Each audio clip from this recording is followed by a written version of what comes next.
कर देती है और वो स्टेशन को गार्ड करने का कहती है। खुद वो करीब ही एक शॉप पर जाती है जहाँ पर रेडियो और जनरेटर था। बड़ी बहादुरी से वो वहाँ पहुंचकर जनरेटर को स्टार्ट करने की कोशिश करती है और वो किसी से कांटेक्ट भी कर लेती है, जिस पर वो बैकअप बुलाने का कहती है। लेकिन जिस लड़के से उसका कांटेक्ट हुआ था वो सोचता है कि शायद ये कोई हेलोवीन प्रैंक है और वो उसे इतना सीरियस नहीं लेता। और इतनी ही देर में लीटा भी पुलिस स्टेशन पहुंच जाती है और दरवाजे को नॉक करती है। वो प्रिजनर बगैर कुछ सोचे समझे गोली चला देता है और गोली की आवाज सुनकर एंजेला चेक करने जाती है और यहाँ पर गुड लक ये होता है कि लीटा को कोई भी चोट नहीं पहुंचती। और फिर बिली उससे क्रूज के बारे में पूछता है, लेकिन वो भी क्रूज के बारे में कुछ नहीं जानती थी। और फिर बिली जूलियन के साथ क्रूज को ढूंढने जाता है और कुछ दूर चलने के बाद उन्हें क्रूज की बॉडी सड़क के बिल्कुल बीच में पड़ी हुई मिलती है। उसे मरा हुआ देखकर बिली अपने होश खो बैठता है और तभी वहाँ पर थ्री फिंगर भी आ जाता है। वो दोनों उसके पीछे भागने लग जाते हैं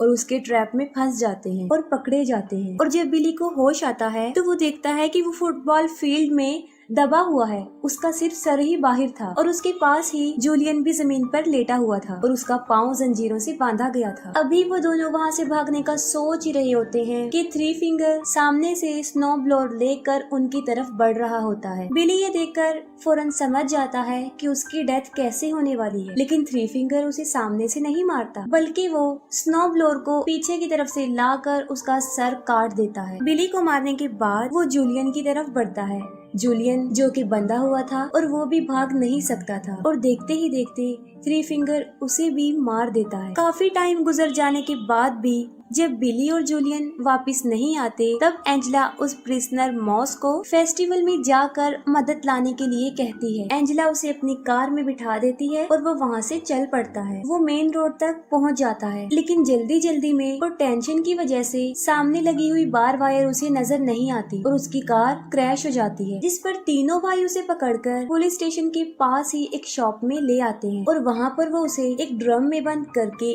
नीचे से आग लगा देते हैं। एंजेला को मॉस के चीखने की आवाजें आती हैं और वो उसे बचाने जाती है, लेकिन जैसे ही वो उस दुकान तक पहुंचती है वहाँ पर एक बहुत बड़ा ब्लास्ट हो जाता है। पीछे से मेनार्ड लीटा को लालच देता है।